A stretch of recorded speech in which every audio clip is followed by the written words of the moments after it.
O que eu tenho para dizer é o seguinte, que não importa o que aconteça, desde que você não passe a ofender, como, por exemplo, chamar de canalha, chamar de lixo, que isso é ofensa, canalha e lixo é ofensa, tá? Goste você ou não, é ofensa, que errou, vai fudeiro, é ofensa. Não gosta? Tá, então faz o seguinte, coloca apelidinho, colocou o apelidinho de menino que dá os negócios. Tá mentindo? Não tá, então eu não tô nem ligando, né? Mas agora, você pegar e ficar chamando de canalha, de lixo, ofender a honra, você não sabe o que eu vivo aqui, cara.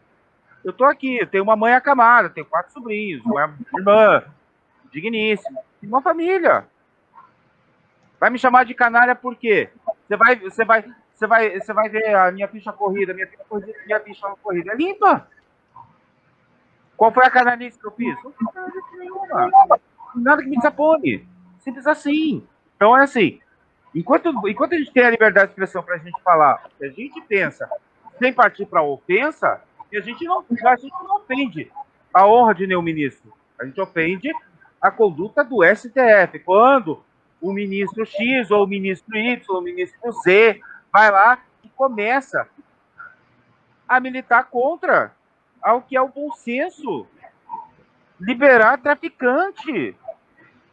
Impedir que polícia faça operações no morro. E aí?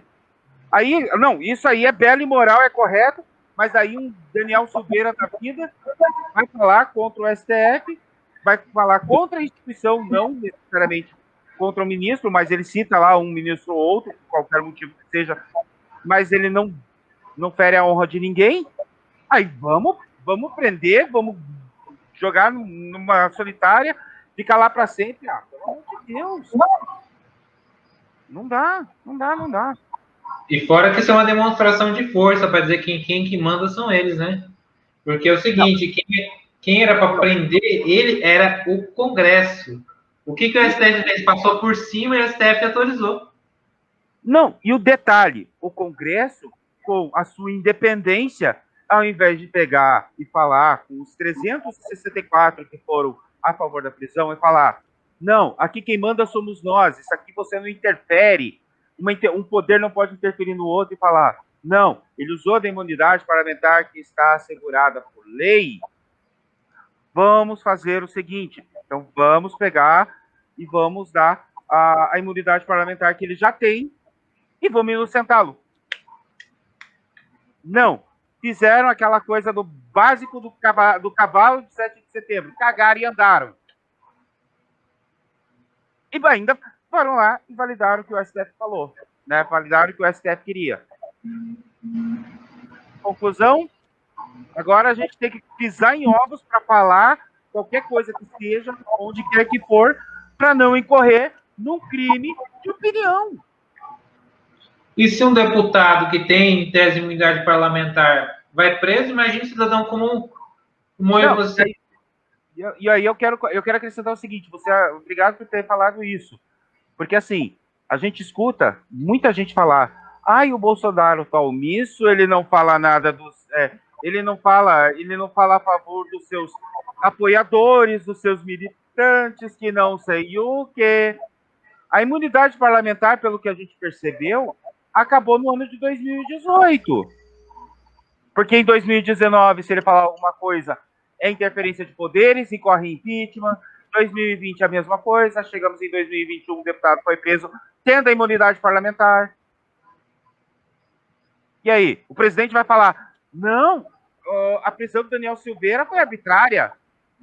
O presidente vai falar, não, o que fizeram com o pessoal que teve o material apreendido também é arbitrário.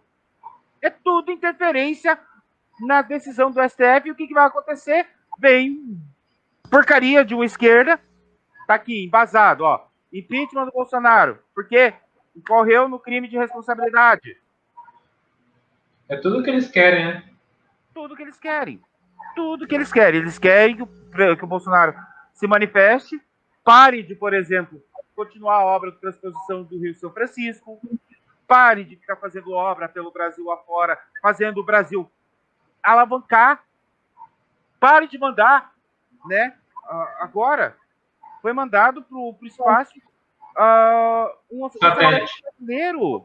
Gente, olha o avanço que a gente teve.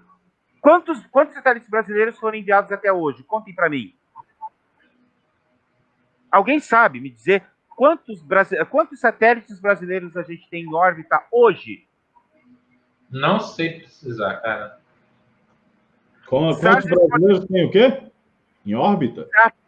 Satélites. Ah, satélites? Ah, cara, já tá, acho que no quinto.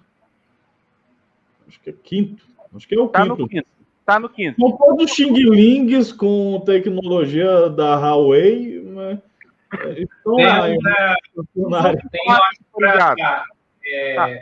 A coleta de imagens tem. Eu saiba que foi lançado o Landsat, eu acho. Tá, agora eu pergunto o seguinte. Esses satélites foram enviados quando?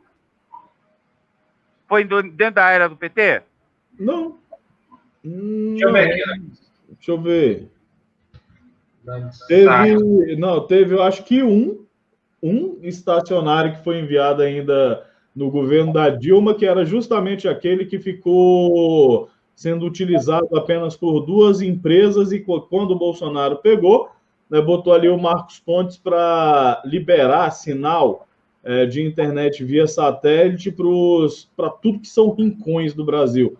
O Nordeste inteiro está sendo assessorado ali, estão recebendo sinais de internet via satélite, coloca antena, recebe o sinal e distribui ali via rádio para tudo que é lado, né, em tudo que são hospitais, em tudo que são escolas do Nordeste inteiro. Já está em praticamente 100% das escolas do Nordeste recebendo internet de graça por conta desse satélite estacionário que não era utilizado, apenas por 2 empresas de amiguinhos do PT. Olha aqui, ó. Olha o que o Vinícius está falando aqui, gente. Só para exemplificar. Ó, a pessoa vai e milita a favor disso aqui. Foda. Aí uma pessoa dessas que milita a favor disso aqui merece que eu fique lá no canal dele, lambendo o que quer que seja dele, quando ele fala esse tipo de coisa? É foda, velho. Eu não vou a favor disso aqui. Gente, eu não vou a favor disso aqui, uma vez que eu já falei no canal, não sei se foi do Bira ou do Edu numa live, e daí o Antônio também fez a mesma coisa na última live que ele fez, se não me engano, hoje, né, Antônio? Que você apresentou os números de pessoas que foram recuperadas. De 10 milhões e meio de pessoas, 9 milhões e meio foram recuperadas com tratamento precoce, com a administração dos medicamentos que a gente fica batendo já há um ano. Ou nada. Ô, Michel, desse número aí, ou nada. Coloca aí para você ver. O quê? Aí no coisinho aí para negociar um negócio de coisa. Olha aí, ó. Você vê esses números aí, ó. Agora são 10 milhões, né, de contaminados, casos confirmados. 10 milhões 646.926 casos confirmados. Esse número aqui é mais mentiroso do que tudo, porque esse número aqui, ele vem de todas as secretarias estaduais de saúde do Brasil. Todas. Vem de todas. E vem cru aqui, para o Ministério da Saúde em Brasília. Não teve nenhuma, por exemplo, autópsia nessas pessoas que morreram. Antônio, eu acredito mais, tá, na parte onde você fala que nessas pessoas que vieram a perder a vida, que não tem autópsia, que não teve autópsia, ou que foram enterradas, né, direto por causa do vírus chinês, tá?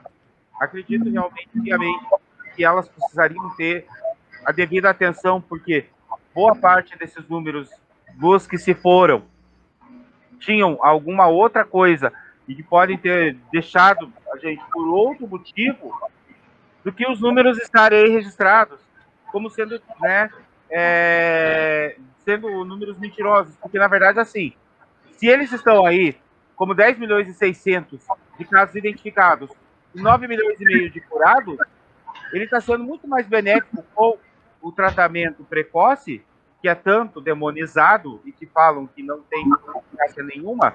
A eficácia está no lockdown, está numa vacina que não tem, né, que não tem nenhuma comprovação, foi feita a toque de caixa, né? E ainda Então, tem outro, Michel. Muitos desses aqui nem mesmo de tratamento precoce precisaram. Pois é. Nem isso. Tomaram foi absolutamente nada, porque a porcaria da letalidade desse vírus, ela na verdade é insignificante, sim. Se a pessoa tiver, como o deputado ali falou mesmo, se a pessoa tiver, e eu falo o tempo todo essa merda, se a pessoa tiver com a imunidade em dia, estiver alimentando-se bem, estiver bebendo água o suficiente, estiver com a concentração boa de vitamina D no organismo, ou seja, estiver com a imunidade em dia, essa pessoa vai precisar de absolutamente nada. Só que esse número aqui, eu digo que ele é mentiroso, por conta do seguinte, porque o pessoalzinho da mídia podre já não está falando de novo sobre falta de testagem, o Mandetta não falou sobre falta de testes, que tinha que ter testado mais. Aqui foram os que chegaram a ser testados, 10.646.000 pessoas chegaram a fazer teste. Como é que esses números são mentirosos, Antônio? Se esses números são de pessoas que foram testadas. Exato. Só que é o seguinte, os que foram testados, chegou a esse número, né, de casos que foram confirmados. Certamente testados e deram negativo, o número eleva um pouco mais, deve chegar a uns 15 milhões, quem sabe, ou 12, sei lá. Porque normalmente as pessoas que são testadas são só aquelas que chegam a precisar ir para o hospital. Sim, sim. E saíram do hospital recuperados 9.527.173 desses 10.643 aqui. Óbitos chegaram aqui, alegadamente, a 257.361 óbitos. Isso aqui, pelo menos 70, no mínimo por baixo, 70% são pessoas que foram acusadas de morrer com essa merda. Porque esses números aqui de óbitos são números que são enviados de forma crua para o Ministério da Saúde. Nenhuma dessas pessoas aqui passou por uma autópsia. E a maioria delas entraram naqueles decretos de governadores, como o do Dória, que decretou que qualquer pessoa que entrasse numa ambulância do SUS, tendo morrido em casa, sem diagnóstico, sem ser um tiro na cabeça ou estar com o corpo todo esmagado por uma retroescavador, por um rolo compressor, morreu de frango frito. Uma coisa que eu digo para você é o seguinte, Antônio. Se você colocar esses números, tá? O total de 10 milhões e meio de pessoas, 10 milhões e 600, se você vai converter na porcentagem, quantos são os brasileiros do território nacional hoje? 220 milhões. A quantidade de pessoas que foram detectadas com o vírus não chega a 0,5% desse total de 220 milhões. Sim. Então quer dizer que eu vou ignorar os outros 99,5% não, no caso que não apresentaram sintomas, que nada, simplesmente para ficar lá em casa. Michel, no caso aqui são 5%, não é 0,5% não. Mas mesmo assim, 5% dessas pessoas com casos confirmados... 5%, Antônio? São 10 mil de 200 mil. 10 mil de 200 mil é 5 mil, 5%. A minha cabeça de matemática é igual a da minha mãe, pô. Ainda mais matemática boa. Tá. Mas eu errou por besteira, pô. Só uma vírgula no lugar errado, mas não dá nada não. Mas o teu raciocínio tá certo, é esse mesmo. O que acontece? Esses 5%, mas o que eu estou tentando falar que é o seguinte, esses 10 milhões aqui de confirmados, né, são aqueles que chegaram aí ao hospital e tiveram seus casos confirmados. Só que a imensa maioria do povo brasileiro, muito provavelmente já passando certamente de 100 milhões, já foram contaminados e não tiveram de chegar aí a um hospital porque estavam com a imunidade em dia, tiveram nenhum resfriado sequer, nem sequer uma coriza, o vírus entrou no organismo, o corpo estava saudável, os anticorpos foram formados, ficaram imunizados, portanto, já estão vacinados.